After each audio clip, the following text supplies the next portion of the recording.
যেন তোমাকে এমনি ভাবে আমি দর্শন করতে পারি। এদিকে কুরুক্ষেত্রে যুদ্ধ প্রায় শেষ। দুর্যোধন তিনি আজকে কাতরাচ্ছেন, তার দুটো উরু ভেঙে দিয়েছিল ভীম। এমন সময় অশ্বত্থামা তিনি আজকে দুর্যোধনের কাছে গেলেন, গিয়ে বললেন দুর্যোধনের জয় হোক, দুর্যোধনের জয় হোক, দুর্যোধনের জয় হোক। এই মতো অবস্থায় দুর্যোধন বললেন, এরে পাপিষ্ঠ, আজকে আমার মৃত্যু এসে উপস্থিত হলো, আর সেই মৃত্যুর আগে তুই আমার জয় দিচ্ছিস, সেটা কি ঠিক করছিস? তখন বললেন, দেখুন আপনার এই অবস্থা হবে, আপনার হবে না, অন্য আরেকজনের হবে। বলে কেন? বলে দেখুন, আপনি যে যুদ্ধে সেনাপতি যাদেরকে আপনি বানিলেন, সেনাপতি যাদেরকে করেছিলেন তারা সবাই বয়স্ক। আপনি বলুন তো, যে কম বয়সের সেনাপতি কেউ ছিল? আপনার এই অবস্থা তো হবেই। তখন বললো যে তোরে যদি এখন সেনাপতি করতে পারি, তুই কি করতে পারবি? বলে আপনি বললে আমি এখনই ওই পঞ্চপাণ্ডবের মাথা কেটে এনে আপনার সামনে রাখবো।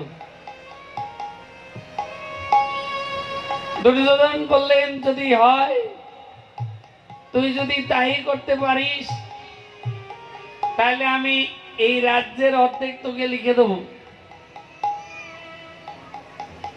এই কথা শুনে অশ্বত্থামা তিনি কি করলেন? তিনি আস্তে আস্তে পাণ্ডবদের শিবিরে চলে গেলেন।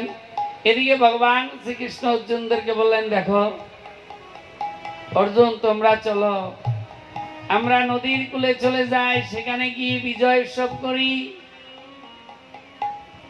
তোমরা তো জয়ী হয়ে গেলে। ভগবান শ্রীকৃষ্ণের কথা মতো পঞ্চপাণ্ডব নদীর কূলে চলে গিয়ে তারা বিজয় উৎসব শুরু করে দিল। আনন্দে রাত হয়ে গেল, তাদের সেই খবর নেই।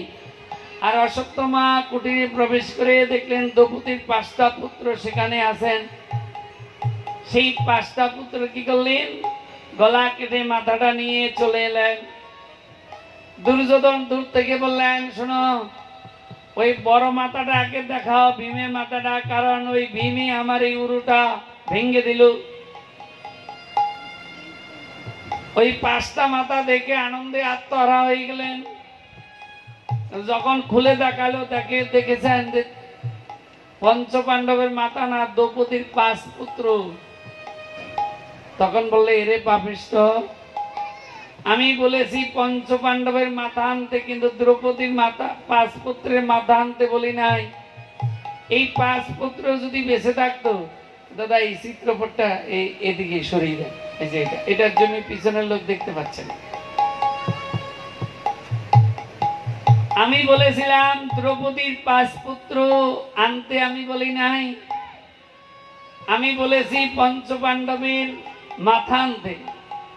কিন্তু এই 5 পুত্র যদি আজকে বেঁচে থাকতো, তাহলে তারা পিতৃপুরুষের উদ্দেশ্যে জলদান করতেন, তর্পণ করতেন, তারা আমাদেরকে আশীর্বাদ করতেন।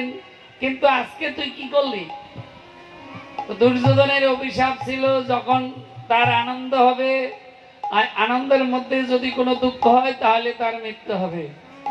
এবার দুর্যোধনের তো মৃত্যু হয়ে গেল। এদিকে পঞ্চপাণ্ডব যখন শিবিরে এলো, দ্রৌপদী চিৎকার করতে শুরু করলেন যে আমার 5 পুত্র নাই। তাহা থেকে অর্জুন, তখন তিনি কি করলেন? অর্জুন, ভীম এই কাজ কে করলো? ছুটতে লাগলেন। দেখেছে অশ্বত্থামা যাচ্ছে, সেই অশ্বত্থামাকে যুদ্ধ করে, অশ্বত্থামার সাথে যুদ্ধ হয়ে অশ্বত্থামাকে পরাস্ত করে বেঁধে নিয়ে আসলেন। বেঁধে নিয়ে এসে আজকে দ্রৌপদীর সামনে রাখলেন, তুমি বলো, আমি এক্ষুনি তাকে শেষ করে দেই। দ্রৌপদী তখন প্রার্থনা করলেন, দেখো ইনি হলো আমার গুরুপুত্র, আমি গুরুদেবকে যেরকম সম্মান করি, আমি এনাকেও সেরকম সম্মান করি। ইনি আমার গুরু ভাই। আজকে আমার কর্মফলে আমার 5 পুত্র চলে গেল, আমার একটু দুঃখ হচ্ছে, কষ্ট হচ্ছে। তার জন্য এই গুরুপুত্র দায়ী নয়। জীব কর্মফলে সংসারে ভোগে, তাই একে মুক্তি দাও। দ্রৌপদী প্রার্থনা করলেন। ভগবান শ্রীকৃষ্ণ তিনি চিন্তা করলেন, আজকে যদি আমি দ্রৌপদীকে, এই দ্রৌপদীর কথা মতো যদি আমি অশ্বত্থামাকে ছেড়ে দেই, তাহলে পৃথিবী উচ্ছৃঙ্খল হয়ে যাবে। তাই মাঝামাঝি যদি কিছু করি, এটা ভালো হবে। তো ভগবান বললেন, এর মাথা মুন্ডন করে দাও, নেড়া মাথা করে দাও, আর মাথায় যে একটা মণি আছে, মণিটা তুলে নাও। এই মণি যখন তুলে নিবে, তখন তার কি হবে? শরীর বলহীন হয়ে যাবে। মণিটা তুলে নিয়ে নিলেন, আর মাথা নেড়া করে দিলেন। ওই মাথা মুন্ডন করার পর অশ্বত্থামাকে ওই সবার মধ্যে মাথা মুন্ডন করেছেন বলে অশ্বত্থামা তিনি সম্মানীয় ব্যক্তি। তিনি চিন্তা করলেন, আমি এই প্রতিশোধ কি করে নেব? আমি পঞ্চ পাণ্ডবদেরকে আমি শেষ করার অস্ত্র কি আছে? চিন্তা করতে করতে এলো কি, অর্জুনের পুত্র হলো অভিমন্যু, আর অভিমন্যুর পত্নী হলো উত্তরা। সে উত্তরার গর্ভে একজন সন্তান আছে। তাই চিন্তা করছেন, আমি যদি এই সন্তানকে নষ্ট করে দিতে পারি, তাহলে তাদের আর বংশে কেউ থাকলো না। তাই অশ্বত্থামা কি করলেন? তার কাছে ছিল ব্রহ্মাস্ত্র। তিনি সেই ব্রহ্মাস্ত্র নিক্ষেপ করলেন। সেই ব্রহ্মাস্ত্র উত্তরা দেখে তিনি তখন ভগবানের কাছে প্রার্থনা করলেন, হে প্রভু, ভগবানের কাছে প্রার্থনা করলেন, আজকে আমি হয়তো কর্মফল আমি খারাপ করেছি, আমি হয়তো আমার কোনো অপরাধ আছে, কিন্তু আমার গর্ভের পুত্র তো কোনো অপরাধ করে নাই, সে তো আমার গর্ভের মধ্যে আছে, সে তো শিশু। তা আমি শুনেছি, কেহ যদি বিপদকালে তোমাকে স্মরণ করে, তুমি তাকে বিপদ থেকে উদ্ধার করো। তাই তোমার চরণে প্রার্থনা, ওই যে ব্রহ্মাস্ত্র আসছে, আজকে ব্রহ্মাস্ত্র থেকে আমার পুত্রকে তুমি মুক্তি দাও, আমার পুত্রকে তুমি উদ্ধার করো। এইবার উত্তরা প্রার্থনা করলেন, তুমি রাখো মারো সবই পারো, তোমার করুণা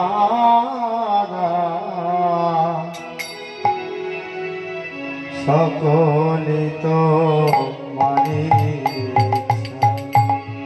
পরম দয়াল ভগবান, সকলে তো মানি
উদ্ধার করো তুমি তাকে উদ্ধার করো। রাধে,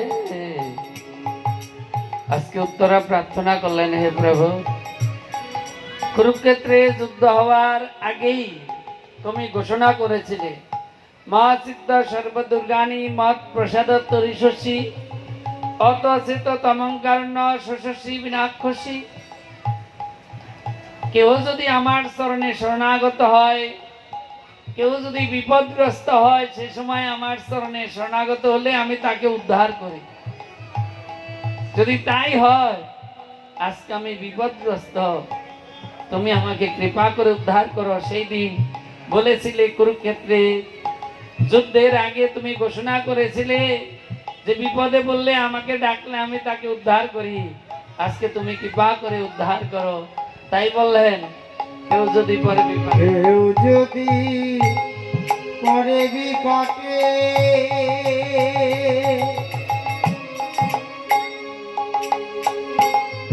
প্রাণ ভরে তোমায় ডাকে,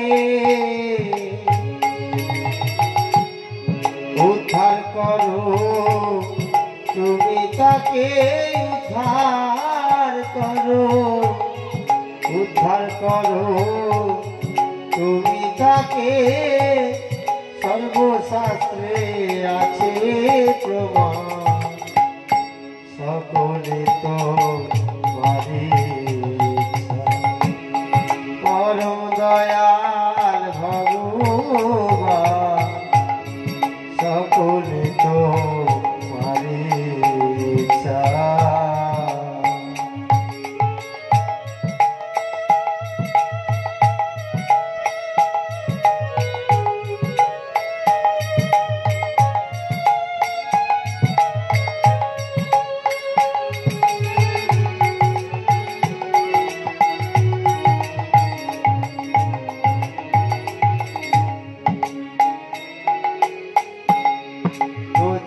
আছে ভূমণ্ডলে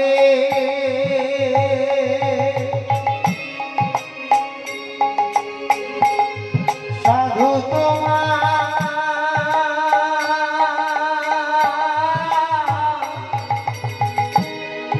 দয়াল বলে,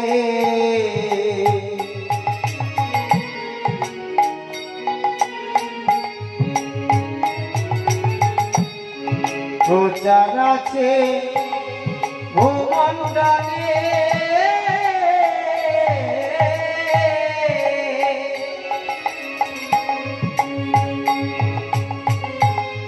সাধু তোমায় দয়াল বলে। রাধে, মীরাবাই তিনি গিরিধারী, গিরিধারী বলে তিনি সর্বদাই ডেকেছিলেন। সেই অপরাধের ফলে তাকে ঘরের মধ্যে রেখে দিয়ে আগুন লাগাই দিয়েছিল। মীরাবাইকে ঘরের মধ্যে রেখে বাইরে শিকল দিয়ে আগুন লাগাইলো, কিন্তু মীরাবাই তার কিছুই হয়নি।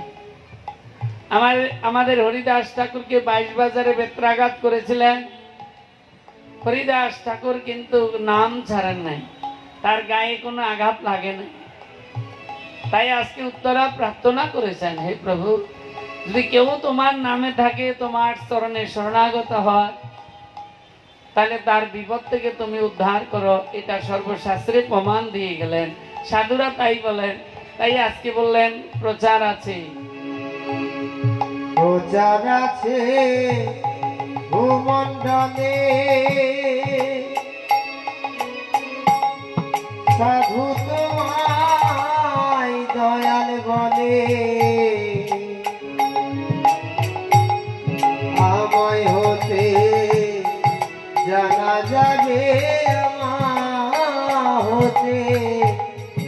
আমা হতে জানা যাবে, সাধুর কথায় রাখো সম্মান, সকলে তো পরম দয়াল ভগবান, সকলে তো মারে ইচ্ছা।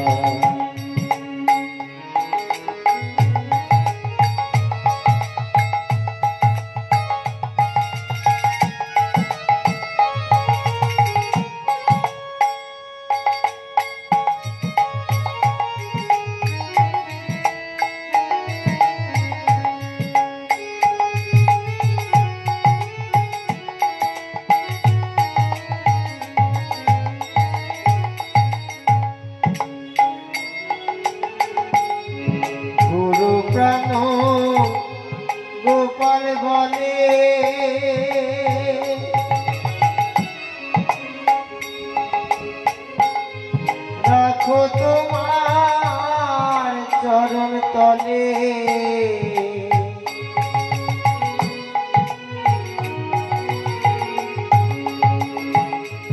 গুরু প্রাণ গোপাল বলে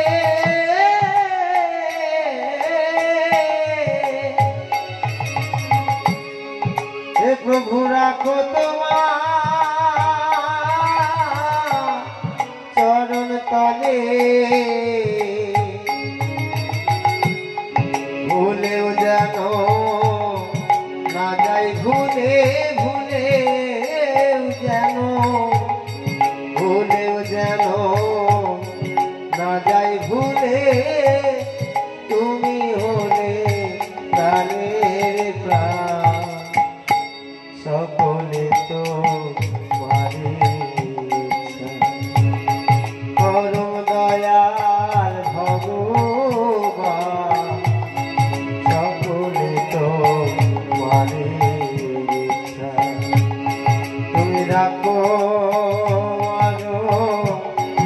সবই পারো রাখো মারো সবই পারো তোমার কোনো সকলে তো সকলে তো পরম দয়াল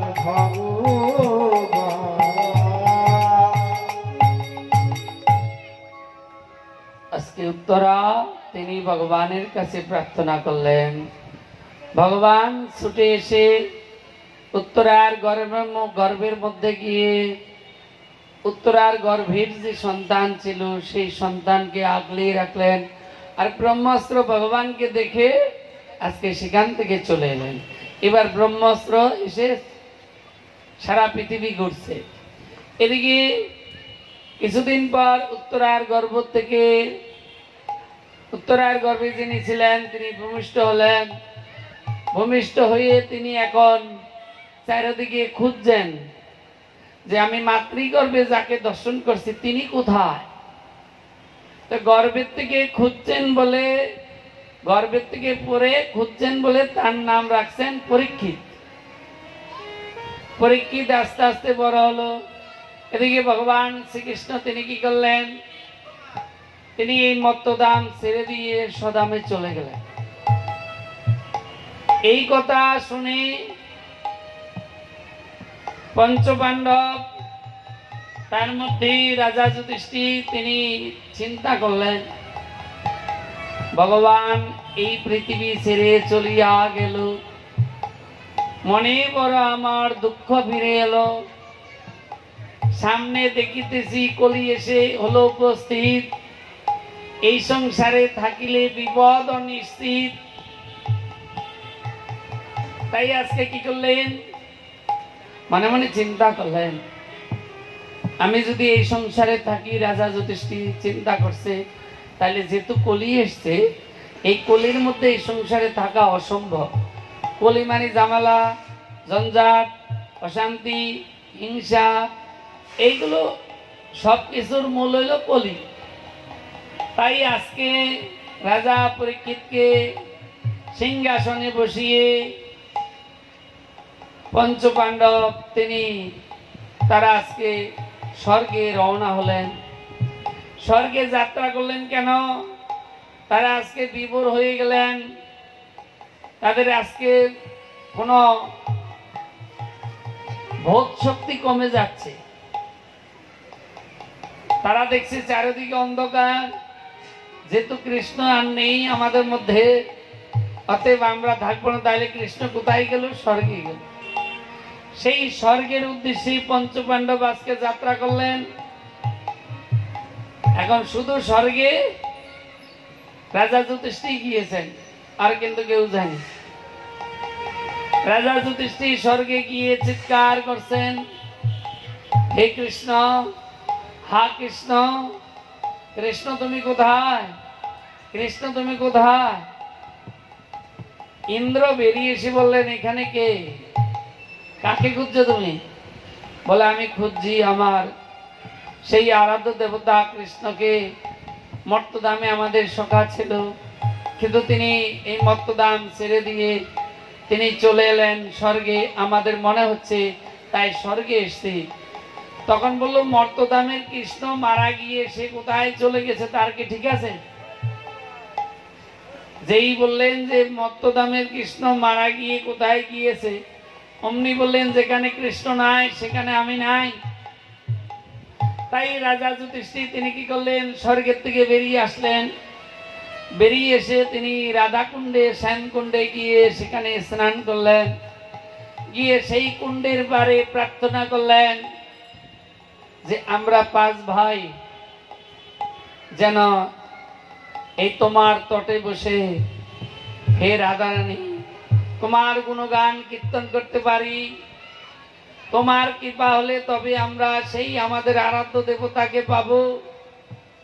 কৃষ্ণ নামে গানে পাই, রাধিকার চরণ পাই, রাধা নামে গানে কৃষ্ণ চন্দ্র। কৃষ্ণ নাম করলে রাধারানীর চরণ পাওয়া যাবে, আর রাধারানীর নাম করলে রাধা নামের মধ্যে কৃষ্ণ নাম থাকে। কে বললো? নরোত্তম ঠাকুর প্রেম ভক্তি চন্দ্রিকা। কৃষ্ণ নামে গানি ভাই, রাধিকার চরণ পাই, রাধা নামে গানে কৃষ্ণ চন্দ্র। তাহলে রাধা নাম করলে কি হবে? রাধা নামের মধ্যে ভগবান শ্রীকৃষ্ণ থাকে।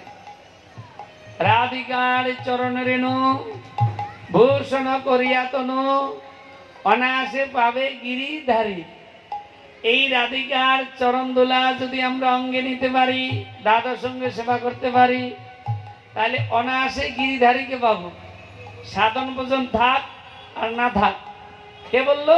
প্রেম ভক্তি চন্দ্রিকায় রাধিকার চরণ রেণু ভূষণ করিয়া তনু অনায়াসে পাবে গিরিধারী। তাই এই যে রাধাকুণ্ডের রস আমরা নিই, তা কালো তিলক নয়, এটা রাধাকুণ্ডের রস, মানে রাধাকুণ্ডের মাটি, রাধারানীর চরণ দোলা। অন্য কোন তিলক এরকম গ্যারান্টি দেয়নি। গোপীচন্দন সত্যযুগ থেকে দিয়ে আসতেন, দিলে কি হয়? ভগবান খুশি হন, প্রীত হন, ভক্তি হয়। কিন্তু এই রাধাকুণ্ডের রস দিলে কি হয়? অনায়াসে গিরিধারীকে পাবে। তাই আজকে সেই পঞ্চপাণ্ডব রাধাকুণ্ডে বৃক্ষ হয়ে জন্ম নিলেন। জন্ম নিয়ে রাধারানীর কাছে প্রার্থনা করেছেন, হে রাধে তুমি কৃপা করো, তোমার কৃপা হয় যার সে পাই ব্রজেন্দ্র কুমার। তাই তোমার কাছে প্রার্থনা করি যেন আমরা সেই আমাদের ইষ্ট দেবতা আরাধ্য দেবতাকে আমরা ফিরে পাই। এদিকে রাজা পরীক্ষিত তিনি ভগবানের নাম স্মরণ করে, গুরুজনদের নাম স্মরণ করে তিনি রাজ্যে লালন পালন করছেন প্রীতির সহিত, প্রেমের সহিত। একদিন তিনি হরিণ শিকার করতে গেলেন। হরিণ শিকার করতে করতে তিনি দেখছেন কি একজন গৌমাতাকে একজন রাজা তিনি পদাঘাত করছেন।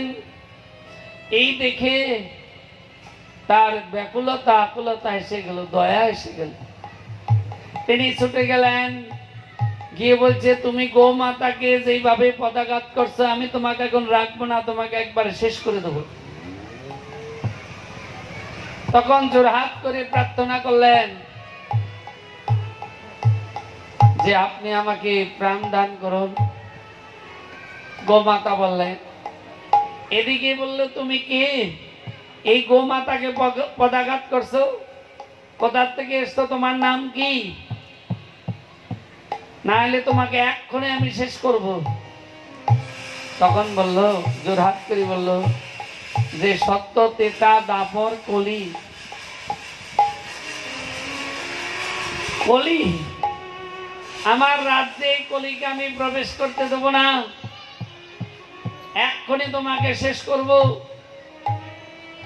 আজকে আমার পিতা, এই তুমি আসার পরে আমার পিতারা সবাই তারা চলে গেলেন। কোথায়? তারা স্বর্গের উদ্দেশ্যে যাত্রা করলেন। যবে এসে কলি এসে উপস্থিত হইলা, রাজা যুধিষ্ঠি বুঝিতে পারিলা এই সংসারে কলি এসে হলো উপস্থিত, এই সংসারে থাকিলে বিপদ নিশ্চিত। তাই আজকে আমার পিতারা সবাই চলে গেল স্বর্গে, এ তোমার জন্য, তোমাকে আমি রাখবো না, এক্ষুনি শেষ করব। তখন বলেন, প্রভু আপনি একটু চিন্তা করে দেখুন, বিধাতা সৃষ্টি করেছেন আমাদের চারজনকে, চার ভাইকে, সত্য, ত্রেতা, দ্বাপর, কলি। এই যুগটা তো আমার, এটা তো আমি সাধনা করে পেয়েছি। রাজা পরীক্ষিত চিন্তা করলো, তাই তো। তখন বলছে, শোনো, তুমি সব কিছুর মধ্যে থাকতে পারবে না, তোমার সেই অধিকার হবে না। তো বললেন, তাইলে আপনি অধিকারটা দিয়ে দেন, আমি কোথায় কোথায় থাকবো। তখন বলল, তুমি নারী নির্যাতন, নেশা, দুধ কিরা আর হিংসা, এই চারটে জিনিসের মধ্যে থাকবে। বললো, দেখুন আপনি যে চারটে জিনিসের মধ্যে আমাকে স্থান দিলেন, এই চারটে জিনিসটা কিন্তু ভালো না, আর কেউ ভালোবাসে না। যে হিংসা করে তাকে কেউ ভালোবাসে? যে নারী নির্যাতন করে তাকে কেউ ভালোবাসে? যে জুয়া খেলায় তাকে কেউ ভালোবাসে? যে নেশা করে তাকে কেউ ভালোবাসে? আপনি বলুন। আপনি আমাকে আরেকটু ভালো স্থান দিন, সম্মানীয়, যেন সবাই সম্মান করে, তার মূল্য বেশি থাকে। তখন বলল, তুমি সোনার মধ্যে থাকবে, স্বর্ণের মধ্যে। যেই বললো সোনার মধ্যে থাকবে, আর রাজা পরীক্ষিতের মাথায় ছিল চূড়া, সোনার মুকুট, এই রাজা পরীক্ষিতের মাথায় আগে গেল। এখন এই মতো অবস্থায় রাজা পরীক্ষিত তিনি আজকে পথ ছেড়ে দিয়ে তিনি জঙ্গলে জঙ্গলে ঘুরছেন। কেন? তার মধ্যে কলি প্রবেশ করছে। ওই যে বলেছে তুমি সোনার মধ্যে থাকবে, আর মাথায় ছিল সোনার মুকুট, চূড়া, তার মধ্যে প্রবেশ করছে। এখন ঘুরতে ঘুরতে মাগো জল তেষ্টা পেয়ে গেল, এক মনির আশ্রমে চলে গেলেন। এই মনির আশ্রমে গিয়ে এখন সেখানে মনিকে বলছে, আমাকে জল দাও। নিপতির কাছে জল চাইলো, নিপতির কাছে চাইলো জল, তার ঠাই একাকী রাজা আছেন আশ্রমে, আর কেহ নাই। জল দানে আমার প্রাণ বাহিরায়, জল দিয়ে প্রাণ রক্ষা করো হে যোগীরায়। এখন প্রার্থনা করছে, হে সাধু বাবা, আমাকে জল দাও, আমাকে জল দাও, আমাকে জল দাও। এখন জল কে দিবে? সাধু তো ধ্যানে মগ্ন। এই নাম যার একমাত্র লক্ষ্য, কোটি লক্ষ্য তার উপলক্ষ, সে করে না অন্য লক্ষ্য, ধর্ম অর্থ মুখ্য কাম। এই নাম যার একমাত্র লক্ষ্য আছে, জগতে কোটি লক্ষ্য তার উপলক্ষ। আজকে সাধু তিনি নামে প্রেমে মত্ত আছেন, আর এদিকে রাজা পরীক্ষিত গিয়ে বললেন, আমাকে জল দাও, তৃষ্ণায় আমি হইলাম কাতর, জল দিয়ে প্রাণ রাখো এখন, আমাকে জল দাও, আমি আর থাকতে পারছি না। এখন সাধু তো মা কোনো উত্তর দিল না, সাধু আজকে জল দিল না। তাই রাজা বললেন, আমি রাজা, জানো আমি কি করতে পারি, এক্ষুনি তোমাকে দেখিয়ে দেব। আর ওই যে ব্রহ্মাস্ত্র, অশ্বত্থমা ব্রহ্মাস্ত্র নিক্ষেপ করেছিলেন, তো ভগবান শ্রীকৃষ্ণের কৃপায় সেই অস্ত্র থেকে আজকে বেঁচে গেলেন কে? রাজা পরীক্ষিত মাতৃগর। সেই ব্রহ্মাস্ত্র এই সুযোগে তিনি কি করলেন, মনির সেই কুটিরের সামনে একটা মরা সাপ হয়ে শুয়ে আছে। আর রাজা পরীক্ষিত দেখছে, কি দিয়ে আমি শাস্তি দেবো, আমাকে অপমান করেছে। তাই মাগো রাগ যখন আসে না তখন মানুষের সূক্ষ্ম চেতনা হৃদয়ে থাকে না। তাই আজকে রাজা পরীক্ষিত তিনি চারিদিকে দেখছেন কি দিয়ে শাস্তি দেওয়া যায়, দেখে কি একটা মৃত সাপ, ধনুকে করে সেই সাপটা তুললেন, মৃত সাপ দিল গলদেশে, শাস্তি দিলাম আমি যাই এ দেশে। দেখেছো আমি কি করতে পারি, আমি রাজা। তাই মৃত সাপ কি করলেন, সাধুর গলায় জড়িয়ে দিয়ে চলে গেল। এদিকে শ্রমিক মণির পুত্র সিংহীমণি, তার কাছে খবর চলে গেল, শোনো ও তোমার পিতার গলায় কে মৃত সাপ জড়িয়ে দিয়েছে, যাই দেখে আসো। সঙ্গে সঙ্গে আচমন করে অভিশাপ দিল, আমার পিতার গলায় যে সাপ জড়িয়ে দিল 7 দিনের মধ্যে তক্ষক দংশনে তার মৃত্যু হবে। এই যখন অভিশাপটা দিল, মা বসুমতী কাঁদতে শুরু করলো, সাধুকে অসম্মান করলো। আজকে মা বসুমতী কাঁপছে, আর শ্রমিক মণির ধ্যান ভঙ্গ হয়ে গেল। দেখছে কি ব্যাপার, কি হলো, গলায় সাপ। তিনি আবার ধ্যান করলেন, ধ্যান করে জানতে পারলেন যে রাজা পরীক্ষিত এসে এই কাজ করলো।